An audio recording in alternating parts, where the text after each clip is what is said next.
Good afternoon, everybody. It's time for another phase of the NFL offseason.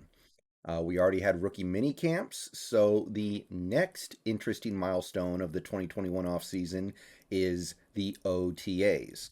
And as this Brady Henderson tweet details, the Seattle Seahawks OTAs start tomorrow, May 24th, and they have more on the 26th and 27th, and then they have some through the first 10 days of June. So we've got quite a few interesting dates coming up. This is the next opportunity to see our players on the field in some capacity, show us what they can do. And unlike the rookie minicamp, we will be seeing more players. All right, so first, before we go further into the intrigue around these OTAs, let's first talk about what an OTA is. So I found this recent article that discusses exactly what OTAs are, and it also goes into some of the intrigue of this offseason in that a lot of players and teams are boycotting them. So this article from sportskeeda.com describes OTAs as organized team activities. They are the only time in an NFL offseason, aside from minicamps, when players and coaches can work together as a complete team on the football field with helmets. Per the CBA, each NFL team is given a limited number of days and practice hours to get work done. I believe that each team is allowed 10 OTAs total, and I believe that there is no hitting, so you don't get a full idea of what your team is going to be able to do when September Sundays come around. But you do get a pretty decent idea of what the team is going to look like. So it's a lot like the rookie minicamp that we had last week. The main difference being that in theory, you're going to have more players showing up. And that's where part of the interest comes in because believe me, some of the stuff that happens at the VMAC over the next couple of weeks, they're interesting. I'm going to be reporting on anything I can hear about, anything I can get my hands on, I'm going to talk about it. And I hope certain players play well. I hope everybody plays well, honestly, but there are going to be definitely some players I'm targeting. But more interesting than maybe even who is going to play well is who is going to play, period. The article continues to detail OTAs. They are listed as voluntary, but not many players can miss out on OTAs. If a player wants a job in the NFL, they should be at OTAs ready to give it their all to make the team. Unless a player is having contract issues with the franchise, it's usually perfect attendance for OTAs. Well, things have changed a little bit this offseason. Now, last year, we had COVID. So we didn't really have any offseason at all. We had no rookie mini camps, we had no OTAs, we had no training camp, we had no preseason. There was very little preparation for the 2020 season. So much so that there was a point where it seemed unlikely we were going to have a season at all. Now we ended up having a season, but it's hard to deny that the season that we ended up having was affected by not having an offseason in clear and obvious ways on the field based on how teams performed.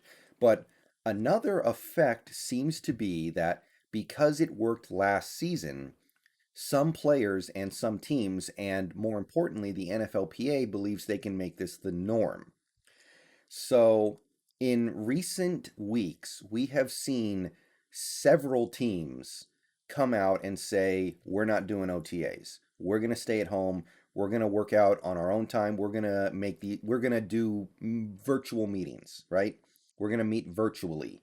We're going to do classroom stuff virtually, and then we're going to work out on our own time in our own way. Um, if you go through this article a little bit more, this is a little out of date as of this article being written. The Tampa Bay Buccaneers, Seattle Seahawks, and Denver Broncos had boycotted off-season workouts.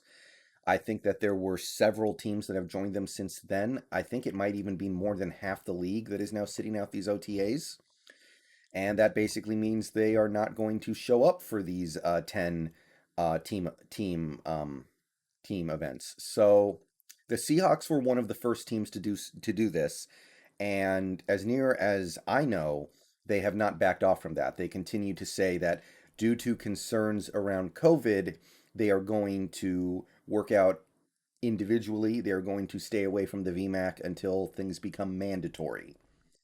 Now, they may say it's because of the pandemic, but at this point, with the pandemic starting to clear up and with more players getting vaccinated, this reads more as a we learned we can get away with this last year, so we're going to continue to get away with it until we can't get away with it anymore. Here's a field goals article that addressed the Seahawks specifically deciding they weren't going to do OTAs. Now, this was a decision made on the part of the NFLPA. They are trying to negotiate a scenario where players don't have to go to these OTAs. So it wasn't as if every single player on the Seahawks rose up as one and said, no, we don't want to go to these OTAs.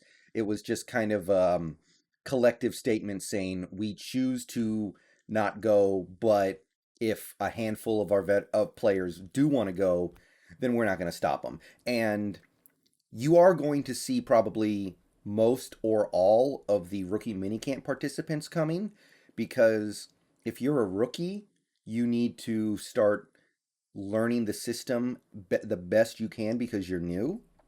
If you're a low level rookie or a low level young player who's maybe even got a year or two of experience, you need to do everything you can to get on to grab a roster spot. And not showing up for your OTAs is a surefire way to put you last in line for that roster spot that you're hunting. So expect the rookies to all be there. Expect the fringe roster players, or at least a lot of them, to be there.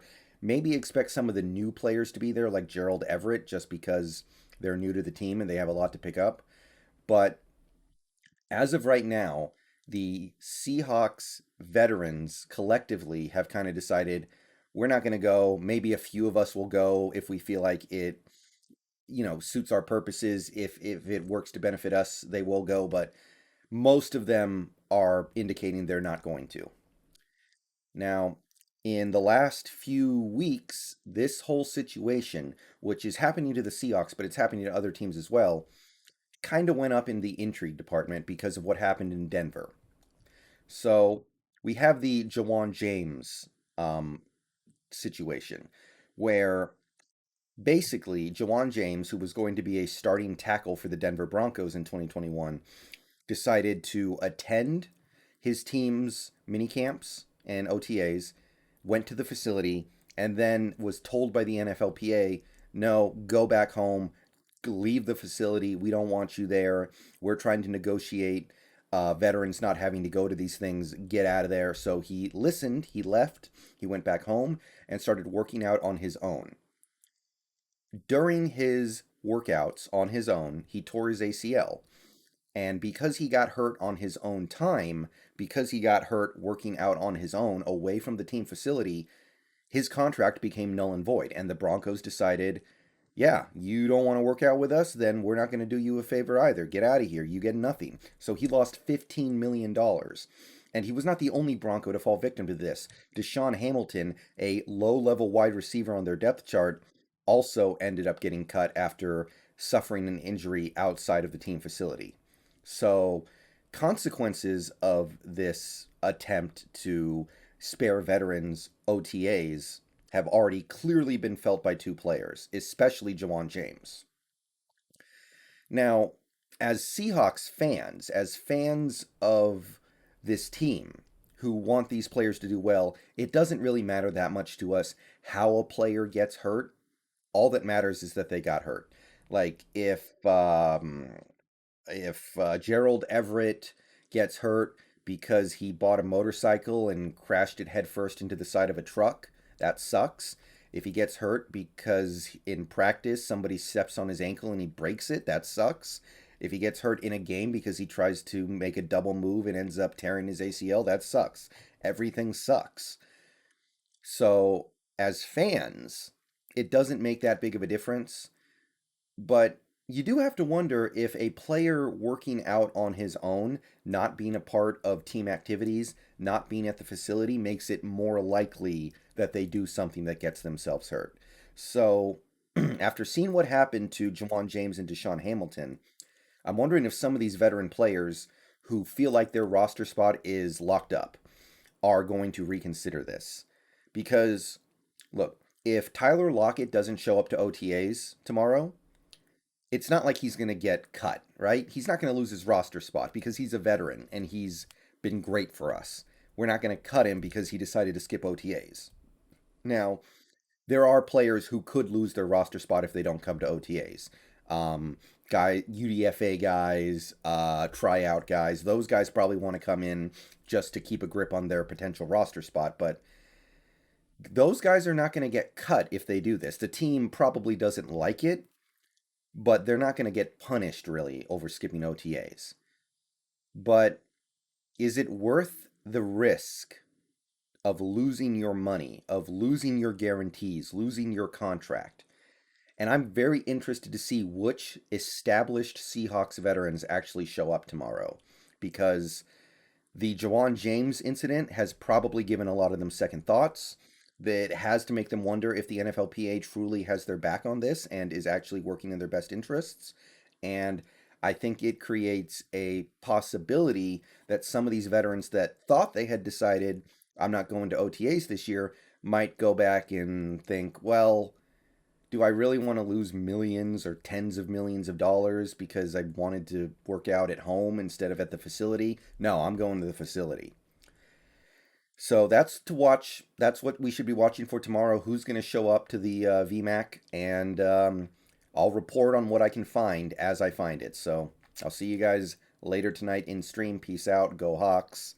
Let me know what you think about all this in the comments. This is an interesting power struggle between the NFLPA and the teams. And I don't know what's going to come of it.